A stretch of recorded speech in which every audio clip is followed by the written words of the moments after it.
Evangelho de Marcos, capítulo 8, a partir do verso 34, e depois o primeiro versículo, que é a continuação do capítulo 8, mas na divisória aí colocaram como capítulo 9, mas ele ainda faz parte do capítulo 8.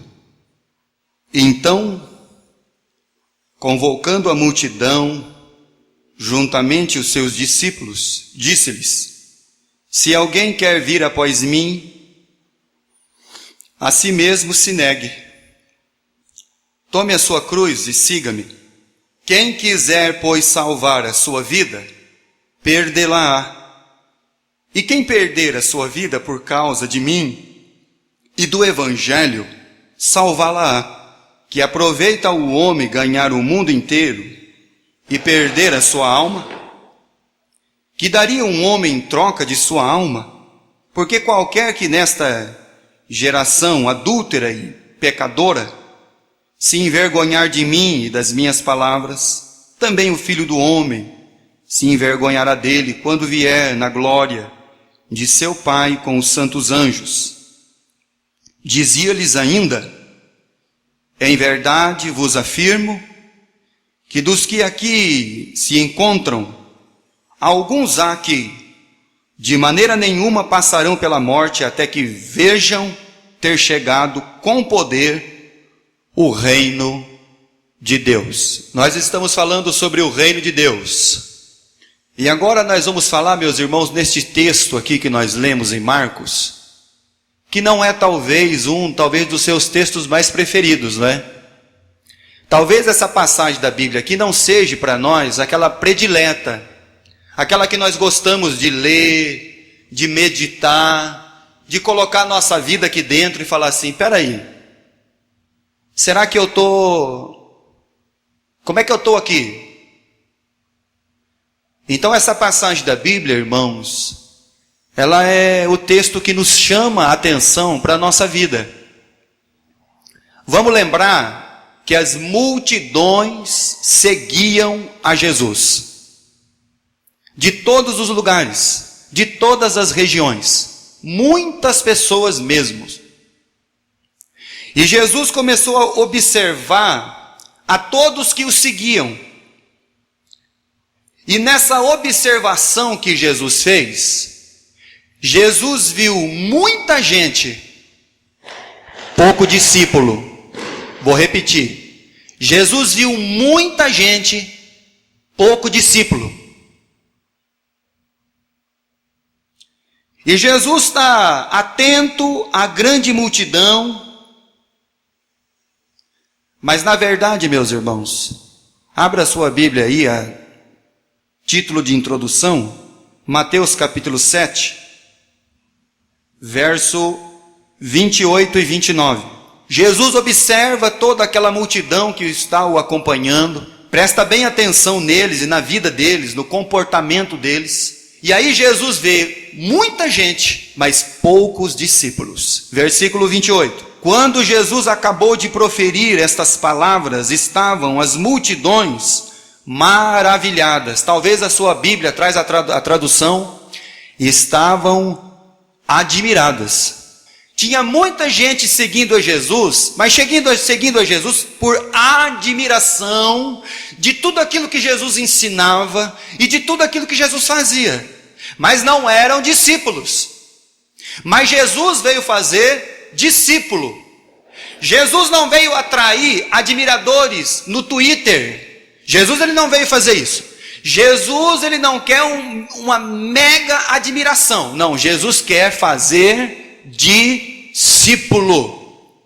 Tem muita gente que quer ser seguida, mas aquele que quer seguir Jesus, ele precisa entender uma coisa: ou ele é discípulo, ou ele é mais um na multidão. Então eles estavam admirados. Então essa multidão, quando Jesus olha para eles, vê um bando de admiradores. E também tem mais: no meio dos admiradores também se encontram aqueles que são os que estão prestando atenção na teologia que Jesus está pregando do reino dos céus, do reino de Deus. Então eles aprendem a ortodoxia da palavra, colocam a ortodoxia na mente, mas não no coração. O discípulo, ele não somente ele é ortodoxo de mente, mas de coração. Não adianta você carregar a sua vida de conhecimento e ele não está aqui dentro. Não vai adiantar de nada. Jesus, então, tratando com esses corações, com essas vidas e com essas almas, ele sentiu uma grande necessidade.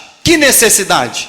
A necessidade de esclarecer tanto aos seus discípulos como àquela grande multidão o que era realmente um discípulo do reino de Deus. E por que Jesus sentiu essa grande necessidade? Capítulo 8 do Evangelho de Marcos, versículo 31.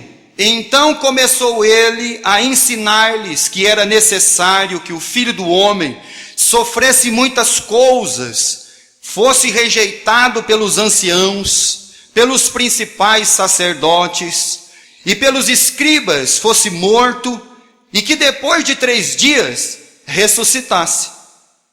E isto ele impunha claramente, mas Pedro, chamando-o à parte, começou a reprová-lo. Jesus, porém, voltou-se e, fitando os olhos nos seus discípulos, repreendeu a Pedro e disse: arreda, Satanás, porque não cogita as coisas de Deus, e sim as dos homens.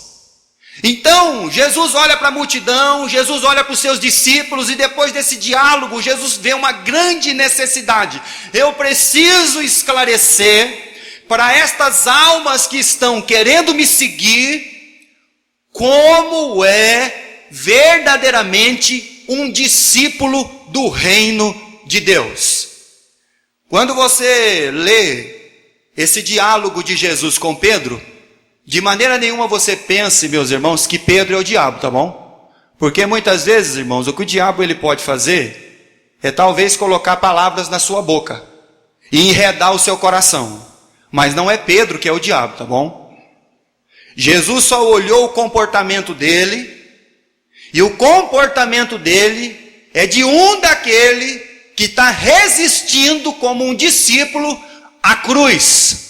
Se eu e você queremos ser discípulos do reino, o nosso mestre, ele nos ensina uma coisa, que para ser discípulo desse reino, você precisa, como seu mestre, carregar a cruz. Porque Jesus, ele abraçou a causa da cruz. A Bíblia diz que claramente ele deixou bem claro para Pedro e para todos: importa que eu seja morto, importa que eu seja entregue, importa que eu seja crucificado, que ao 3º dia eu venha ressuscitar. Nós achamos que a cruz é só de Cristo. E aí Jesus diz assim: não. Versículo 34. Aí ele dá um alerta para o discípulo. Então, se você quiser ser um discípulo de Jesus, versículo 34. Então, convocando a multidão e juntamente os seus discípulos, disse-lhes: se alguém quer vir após mim, a si mesmo se negue, tome a sua cruz e siga-me. Uma coisa que nós temos que entender: quem não estiver disposto a carregar uma cruz, não vai ser colocado sobre a sua cabeça uma coroa. Quem não estiver disposto a carregar a cruz, então já desista logo de ser discípulo de Jesus, porque o seu mestre, ele coloca uma condição para você ser discípulo. Você precisa carregar a cruz. É imprescindível. Jesus olhou para aquela multidão, olhou para as pessoas que estavam ali, e elas precisavam ser feitas discípulas. Jesus está nos chamando, meus irmãos, a um discipulado. E discípulo de Jesus é carregar a cruz. Então, se você não quer carregar a cruz, mas tem muita gente que tem uma ideia errada de cruz, irmãos. Tem gente que pensa que doença é cruz, que casamento é cruz, que pessoa da família é cruz, que trabalho é cruz. Isso não é cruz. Então você está enganado com as coisas da sua vida, com as coisas do seu coração e da sua mente. Discípulo precisa carregar a cruz de Cristo. E Jesus está olhando para a multidão: olha, se você quiser ser o meu discípulo, você precisa então carregar a cruz. Uma religião que não vai custar nada da sua vida, também não vai valer nada para você. E Jesus chamou então, olha, ele abraça a cruz, o caminho da cruz. Jesus nunca se desviou do propósito. O propósito do Pai é que o Filho vá para a cruz, para morrer pelos nossos pecados mesmos. Mas Jesus, ele foi tentado muitas vezes a não tomar a cruz. Evangelho de Mateus capítulo 4, versículo 8 e 9. Levou-o ainda o diabo a um monte muito alto, mostrou-lhe todos os reinos do mundo e a glória deles, e lhes disse: tudo isso te darei, se prostrado me adorares. O Senhor Jesus foi tentado a não tomar a cruz quando foi-lhe oferecido um reino. E quantas vezes nós somos tentados a não tomar a nossa cruz e seguir o nosso mestre? Porque nos é oferecido coisas, irmãos, que vão fazer realmente a gente não querer tomar cruz. Porque eu acho que cruz é só para Jesus, pastor. Não, cruz é para o discípulo. Aquela visão lá do Gólgota não é só para o Cordeiro de Deus, é para nós. A cruz lá do Forte Antônia, que Jesus saiu de lá julgado por Pilatos, também é para nós. E Jesus está tratando isso ao coração. Mas muitas vezes ele foi tentado pelo diabo. Você não precisa passar pela cruz. Mas Jesus falou: não, eu vou passar pela cruz. No Evangelho de João, no capítulo 6, e no versículo 15, sabendo, pois, Jesus, que estavam para vir, com o intuito de arrebatá-lo para o proclamarem rei, retirou-se novamente sozinho para o monte. Jesus fez o primeiro milagre da multiplicação dos pães e dos peixes. De repente a multidão, esse é o rei que a gente quer um rei que nos sustente, então vamos colocar ele lá no reinado, porque o lugar dele é lá. E aí Jesus, quando intentou pelo coração dos homens, ele saiu de perto dele, porque Jesus não vai para o reino do mundo. Jesus, o intuito de Cristo é a cruz, é a coroa, é a glória. Por isso que aquele que decide então seguir a Jesus toma essa decisão, porque um dia você toma uma decisão. Você tem que saber de uma coisa: você tem uma cruz para carregar, você tem uma responsabilidade com o reino e com o rei do reino. A cruz não é só o destino de Cristo, é o destino de todo aquele que decide seguir a Jesus. Porque procura na Bíblia aí o que Jesus prometeu. Prometeu vida boa, coisas fáceis, que você não fica doente, que você não enfrenta problema. É isso que está na Bíblia? Claro que não. A única coisa que Jesus promete é estar conosco todos os dias. Então, meu irmão e minha irmã, preste atenção numa coisa: no dia em que você tomou a decisão pela cruz, vamos lá, vamos honrar a decisão que tomamos naquele dia bendito. Lucas capítulo 9, verso 23. Olha só como Lucas escreve esse versículo. Dizia a todos: se alguém quer vir após mim, a si mesmo se negue, dia a dia, e tome a sua cruz e siga-me. É todo dia negar-se a si mesmo para seguir a Jesus, para tomar a cruz, todos os dias. É aquilo que está dentro, meus irmãos, do nosso coração. É aquilo que não está só dentro da nossa mente, porque o que fica só dentro da nossa mente é simplesmente o ensino, mas o que desce para o coração é aquilo que vai entrar na alma e vai ser colocado em prática realmente na nossa vida. É por isso que os religiosos iam ouvir Jesus, mas eles só gostavam de ouvir Jesus, mas nunca queriam realmente praticar o que Jesus ensinava. Então por isso que o discípulo do reino de Deus, Jesus teve que chamar os seus próprios discípulos, Jesus teve que chamar toda aquela multidão e falar assim: olha, se vocês quiserem vir após mim, primeiro, você nega a você mesmo, dia após dia. É você ter um atestado de óbito do seu eu no bolso. Presta atenção. Atestado de óbito do seu eu no seu bolso. Para que hora que ele quiser aparecer, você puxa e fala assim: não, você já morreu, querido.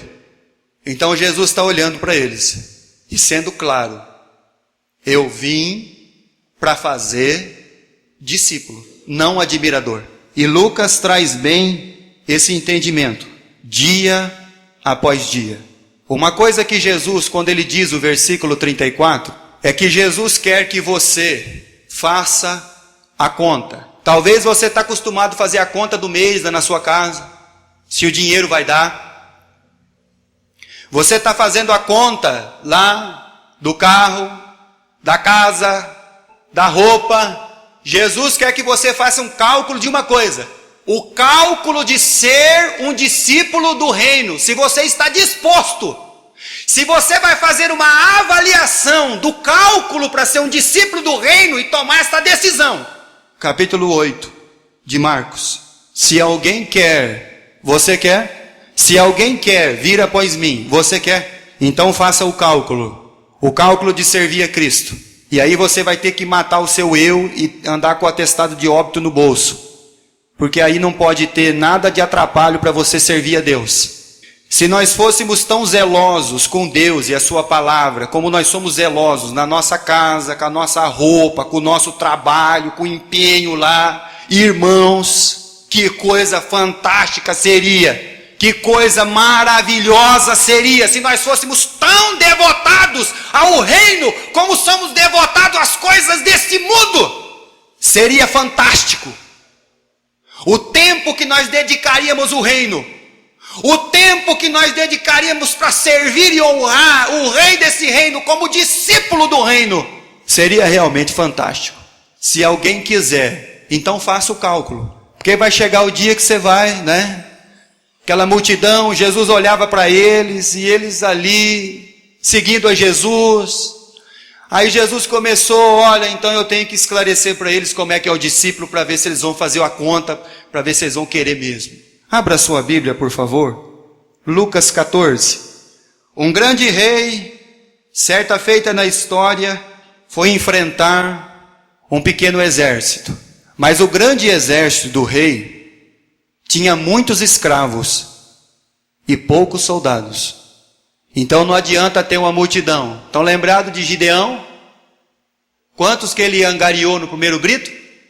32 mil. Certo? Vamos lutar! 32 mil homens se levantaram, vamos para a guerra! No primeiro grito que ele deu, os covardes e os medrosos, 20 mil foi embora. Opa, ficou 12. 12 ainda, né? Vamos lá. Agora Deus falou: agora você vai lá na água, testa ele lá na água. Os homens já caíram na água que nem uns doidos para beber água. Esses não servem, ficou só 300. E esses aí você pode contar. Então Deus é assim, irmãos, ele olha o panorama e aí ele vê. Vamos lá, vamos ver quem que é o discípulo aí. Vamos ver aquele que está preparado para fazer a conta, para carregar a cruz. Capítulo 14 de Lucas, verso 28. Pois qual é de vós que, pretendendo construir uma torre, não assenta primeiro para calcular a despesa e verificar se tem os meios para concluir? Então como é que você compra um negócio que você não tem condição de pagar? Que vai te dar um atrapalho na sua vida terrível. Aí Jesus fala assim: mas você não parou para fazer a conta? Meus irmãos, olha só o que Jesus está nos ensinando. Coisa simples. Então Jesus está chamando o coração do homem para fazer uma conta. Faz a conta se você está disposto a servir a Deus. Mas faz a conta para você começar e acabar, tá bom? Para não ir parando para o meio do caminho. Para não ir ficando, se arrastando. Para ainda não ser um motivo de vergonha e de escândalo ainda para os incrédulos. Então faz a conta primeiro se você realmente está pronto para isso. Porque senão ainda você vai ser um motivo de escândalo para quem está lá fora. Porque ele olha e fala assim, ixi, vai não. Faz a conta. Você está disposto, preparado? Pronto?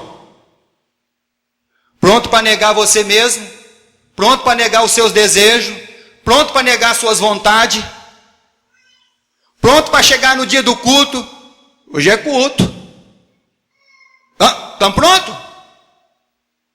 Então, meus irmãos, é isso. Porque o que Jesus está dizendo aqui é o seguinte, olha, vocês são meus discípulos? Vocês vão ter que atravessar o mar da Galileia comigo, vai ter tempestade. Vocês vão ter que ir lá para o Monte das Oliveiras, lá não tem quarto com cama, com ar-condicionado. Vocês vão ter que entrar em todas as regiões comigo, regiões da Samaria. Vocês vão ter que ir lá para Gadara, lá no meio daquele povo gentil que criava porcos. Vocês vão ter que ir comigo lá para as regiões de Tiro e Sidom, lá na Fenícia. Vocês estão prontos para me seguir? Então por isso que Jesus disse, faz a conta primeiro, para depois não parar no meio do caminho. Então se não consegue terminar, não começa. E ainda Jesus faz um chamado, segue-me. Ou seja, tomar a decisão de ser discípulo do reino é andar com Jesus. É ir onde Jesus vai. É estar com Jesus. É ficar com Jesus. É tomar sempre a decisão de estar com Jesus. Perto de Jesus. Dentro do reino. Fazendo a vontade do Pai. Mateus capítulo 7. A partir do verso 21. Porque Jesus, meus irmãos, ele não quer somente pessoa que fica chamando ele de Senhor. Nem todo aquele que me diz, Senhor, Senhor, entrará no reino mas aquele que faz a vontade de meu Pai que está nos céus. Muitos me dirão naquele dia, Senhor, porventura não temos profetizado em teu nome? Em teu nome não expelimos demônios? Em teu nome não fizemos muitos milagres? Então lhes direi explicitamente, nunca vos conheci, apartai-vos de mim, os que praticais a iniquidade. Por isso que Jesus veio fazer discípulo, e não veio montar uma religião para criar adepto.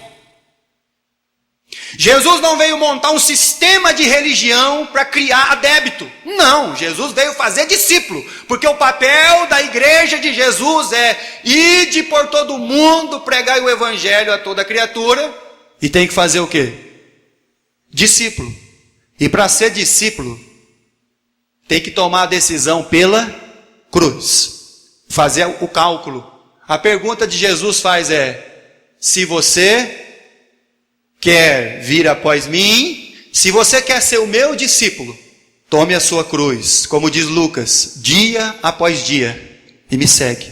Vai ter muita gente, irmãos, que realmente chama Jesus de Senhor. A ortodoxia está na mente. A pessoa aprende que salvação é pela graça, Efésios 2:8. A pessoa aprende da maneira ortodoxa, aquilo que João diz, falando as palavras de Jesus, nunca hão de perecer.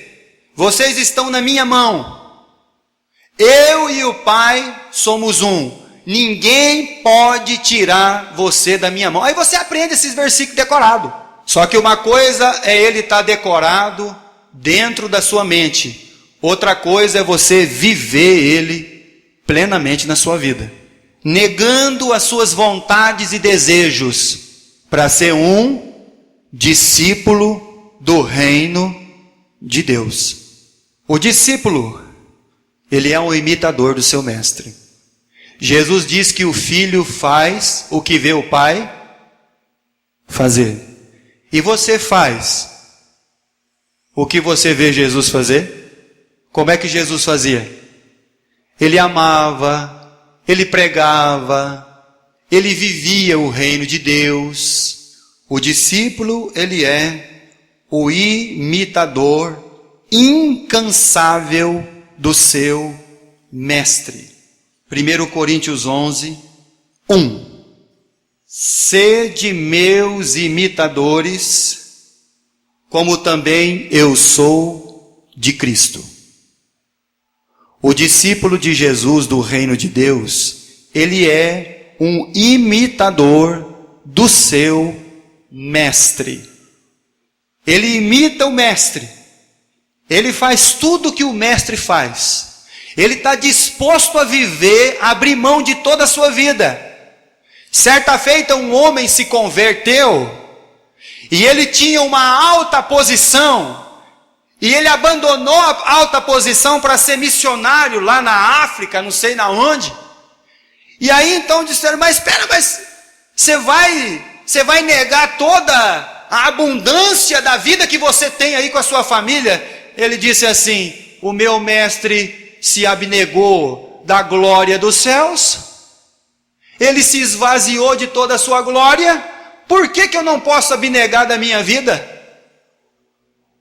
O meu mestre, ao qual eu olho para ele, e ele é o autor e consumador da minha fé, ele abnegou de tudo para nascer nesse mundo. Então por que eu não vou negar a mim mesmo? Marcos capítulo 8, versículo 34. Então, convocando a multidão juntamente os seus discípulos, disse-lhes, se alguém quer vir após mim, a si mesmo se negue. Meus irmãos, quando Jesus diz que nós temos que negar a nós mesmos, Jesus nunca quis dizer que os seus discípulos serão um zero à esquerda. Não, não é isso que Jesus está dizendo. O que Jesus está dizendo é justamente ao contrário daquilo que as religiões ensinam para a pessoa. Olha, você tem que despertar o gigante que está dentro de você. Você tem a força, você tem o poder, você... Aí Jesus diz assim, ó, você tem que negar você mesmo. Você pode, você vai conseguir, você... Aí Jesus diz assim, ó, você tem que negar ao seu eu, a você mesmo. É o contrário. Então, negar-se a si mesmo não é você ser o forte. O forte não é aquele que conquista uma cidade. O forte não é aquele que com a força do braço ele acha que ele consegue as coisas. O forte na Bíblia é aquele que tem o fruto do Espírito, que Paulo escreve, ele tem domínio próprio. Ele consegue se dominar. Primeiro ele é manso. Então ser forte não é levar as coisas no peito. Ser forte é ser manso. Ser forte é ter domínio próprio. Mas o mundo diz, a força está em você, é você que vai conseguir, o gigante está dentro de você, você tem que despertar ele. Aí Jesus falou assim, você tem que negar tudo isso e me seguir. Gálatas capítulo 5, versículo 22. Mas o fruto do Espírito é amor, alegria, paz, longanimidade, benignidade, bondade, fidelidade, mansidão, domínio próprio. Contra estas coisas não há lei. Então você quer ser o forte? O forte é esse aqui, irmãos. Você quer ser a pessoa, o homem mais forte do mundo? A mulher mais forte do mundo? Tenha mansidão e domínio próprio. Porque o discípulo do reino de Deus vai ter que colocar a cruz nas costas e seguir o seu mestre. E cruz não é nosso casamento. Cruz não é filho. Cruz não é parente. Cruz não é trabalho, cruz não é doença, cruz não é dor. A pessoa está passando problema e vira para o outro e fala assim: essa é minha cruz. Não, não é. Esse meu casamento é uma cruz. Não, não é. Essa doença na minha vida é uma cruz. Não, não é. Cruz não é isso. Cruz não é filho rebelde. Cruz é você tomar uma decisão, ter a disposição de morrer para você mesmo. Isso é cruz. Cruz é você fazer aquilo que Jesus ensinou para aquele que quer ser o seu discípulo. Negar-se a si mesmo. Isso é cruz. Cruz não são problemas da nossa vida, irmãos. A cruz verdadeira é você negar você mesmo e seguir a cada dia o seu mestre.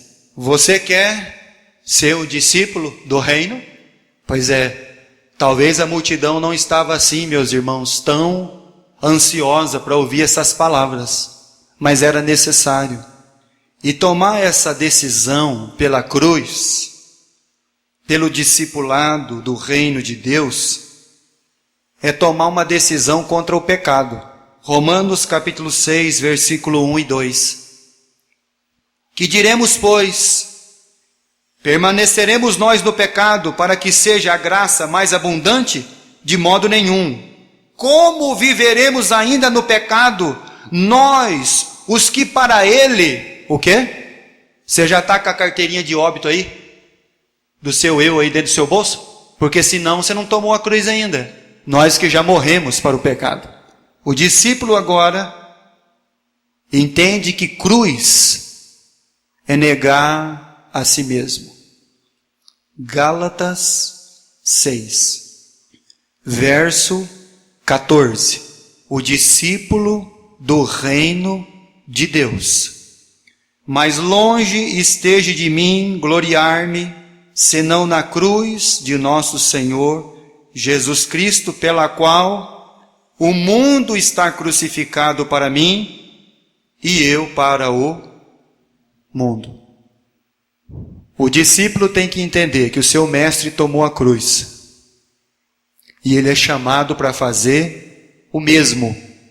O discípulo precisa entender que quem não carregar a cruz não vai ser colocado coroa sobre sua cabeça. O discípulo precisa entender que ele deve ser um imitador incansável do seu mestre. Discípulo não é admirador.